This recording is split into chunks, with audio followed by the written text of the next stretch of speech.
Tonight, the Navy's most elite unit, the SEALs, rocked by allegations that candidates trying to complete its infamous Hell Week are using performance-enhancing drugs. Let's check out the Navy SEALs being on PEDs. You have that clip? Yeah, had it. Fuck, lost it. I'll find it. So interesting.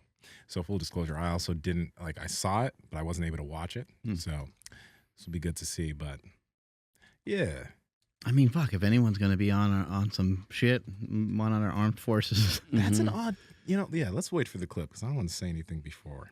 There's another interesting thing about, them mentioning that Mike is aging well. So like that, if he is on stuff, on a low dose of test. If he is on stuff and he is lying about it, I mean, it's just.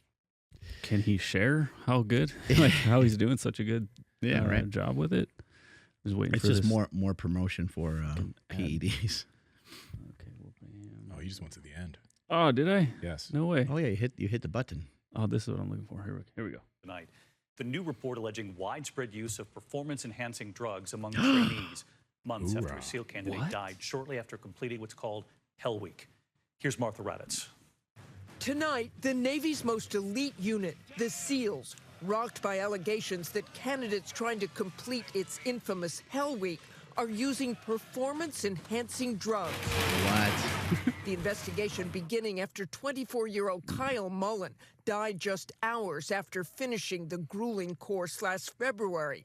The New York Times says in the course of the investigation, the Navy discovered syringes and performance-enhancing drugs in his car, and later discovered about 40 candidates had either tested positive or had admitted using steroids or other drugs in violation of Navy regulations. Mullen's autopsy concluded he died from bacterial pneumonia and did not have drugs in his system at the time of death. His mother, Regina Mullen, adamant that while he'd considered it, he did not use drugs. Could have been from the other men that he was hanging out with, unfortunately. The Navy SEAL trainees have a far higher death rate than other special operations forces, and now the investigation into alleged drug use is one more demoralizing and dangerous development. I wonder, over the years, how many people have died. I would just guess that they've had many people die from that kind of training. I would imagine, like just probably within a couple of weeks after, I would imagine that some people die. Like that training is really hard. There's a lot of people that will push and push and push and go as hard as they can. And maybe they change some of the regulations and how they do it nowadays versus the way they used to do it. But I would imagine there's probably, unfortunately, a lot of people have died from that kind of training. Yeah, it's super hard training. And if someone isn't prepared, like if the body isn't prepared for that, he died of bacterial pneumonia. But the thing that's really odd is that the military isn't allowed to use performance-enhancing drugs. Yeah, because they're the military. These people need to be in fucking combat. So if there's anyone that we want to have the super soldier serum in, it's going to be those guys. But an aspect that they were talking about in terms of, all these guys tested positive, it's like, I think if they have some education on how to do this stuff safely for these guys, right? Man, I want an enhanced military.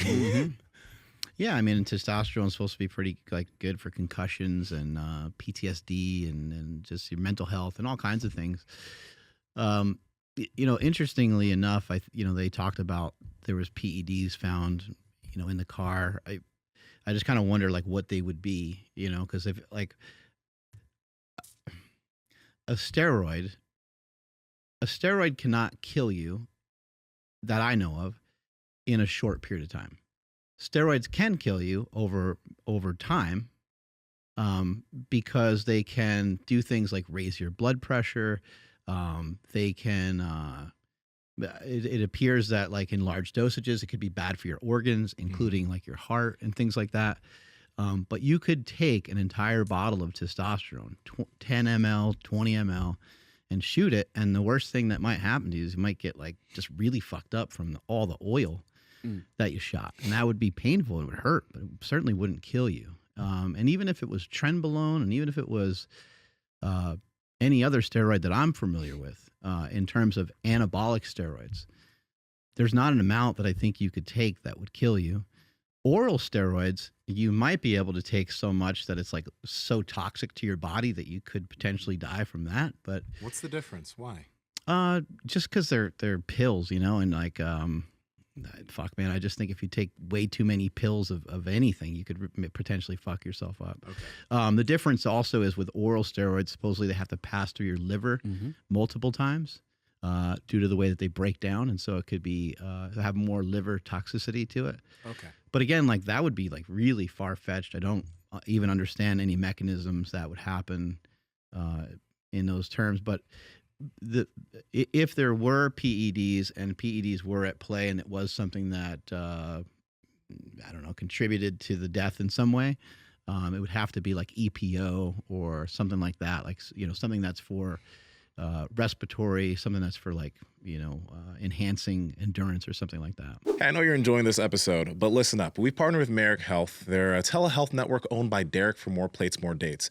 But literally, the amazing thing about Merrick Health and getting your labs done with them is that when you get your labs done, you work with a client care coordinator that goes over your labs and gives you specific supplementation or nutrition protocols or potentially hormonal protocols for your levels. The problem with a lot of these other telehealth networks is that when they do these things, they give everybody the same exact things, which actually can hurt you long-term more than help you. Andrew, how can they get it? Yes, that's over at MerrickHealth.com. That's MAREK Health.com. And if you already know what labs you want to get at checkout, enter promo code PowerProject10 to save 10% off all of those labs. If you don't know where to start, head over to MerrickHealth.com/PowerProject. And you guys will get directed straight to the Power Project panel that has 26 different labs that will cover everything you need. And at checkout, enter promo code PowerProject to save $101 off of that panel. Again, MerrickHealth.com, links to them down in the description as well as the podcast show notes. Yeah, I wish they could have. I mean, I know it's the news and they can't really give specifics, but I would like to know what they actually did find. Because, like, you're right. Maybe they did find EPO and be like, oh, shit. Okay, well, that does make some sense. Mm-hmm. But if it was test, I'd be like, okay, that definitely wasn't it. Because, I'd rather shoot an entire bottle of test than, like, take an entire bottle of, like, Tylenol, right? Like, that shit would fuck me up. Or even caffeine. The caffeine can be more, like, you take large dose caffeine. I'm not saying the steroids they're not without problems. There certainly can be with tons of problems. But to, like, kill you in a day, would be really, because like I'm imagining that this guy is like probably just on like a cycle. He's a young guy. It doesn't look like from the picture. It doesn't look like he's using tons of steroids or has a history of using tons of steroids. So even if he did it for a few weeks, it's just not enough to do much of anything unless he was messing around with like insulin or EPO or something like that. Mm-hmm. And I definitely don't want to sound heartless or no, it's a tragedy, Yeah, because, the report that we just watched, somebody lost their life, and then we're talking about our fucking military men. Mm-hmm. The people that are putting their neck on the line for us to be able to fucking have a dope podcast right now. But it seems a little silly to me to be like, oh, you can't take PEDs, but here's this gun, go protect, us or whatever. You know what I mean? Like, it seems so lopsided. It just... Yeah, it's weird that they were rocked is what the title of the article was. Yeah, it's the way everything's being talked about. It's very 90s. Performance enhancing drugs, like a witch hunt. Yeah, right. It's a lot like that. Yeah, but it is a complicated type of thing because I think it would be great if people in the military could use PEDs in a safe manner that would improve them and keep everything healthy. Because number one, like Hell Week, these guys are getting deprived of sleep, like all the things that are supposed to help you recover. The individuals are getting deprived of, and many of them may have never been deprived of something like this in their entire life. So they probably don't even know how to handle that stress. Some of them, right? Yeah. But the thing that we're seeing on our fitness side of things in the fitness industry is young guys fucking 16, 17, 18 and shit on TikTok that are like hopping on shit, right? And it's like, I think it would be great if we could give PEDs and it would be legal for people in the military and maybe legal in general. But there's aspects of where, especially when people want to, change their bodies fast, they don't implement all the habits and things that we continue to talk about that are going to make the biggest difference. They immediately go to the supplements, the drug, the thing that will make it fast. And therein lies the risk. Therein lies the risk of the individual, because people don't want to take time with this type of shit. People want it now. And if I can just take more drugs to get it now, that's where shit goes bad, especially with the general population. The people that don't have the habits will be very disappointed in the impact of steroids. They would be very disappointed. They'd be like, what? I thought this was going to do so much more for me. Now, if you have the habits and you're already into it, then you're really pleased with it. You're like, oh, okay, this is kind of neat. Like, this is really cool. I can't believe my body's responding like this. It's newbie gains all over again, and it's very, like, it's actually exciting and it's fun, and you're encouraged to go to the gym because you're like, I'm getting a little bigger and a little stronger, like, fucking often. So this is incredible. I would say, again, I believe what's at fault here, if there is a fault, like, I just think that potentially the training is probably what ran him down and probably what made him sick in the first place. Like, probably made him very vulnerable. We know that deprived sleep can sometimes lead to, it can lead to all kinds of stuff. That's how we get sick a lot of times. Something's off in the body, and we become something, because there's shit flying around all the time. Bacteria is flying around all the time.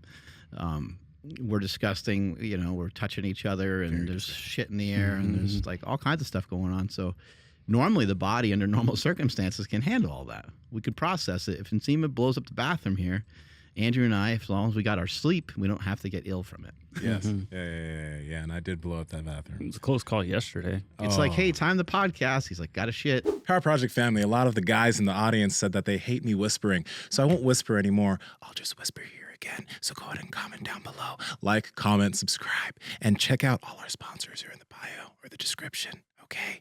All right. Bye.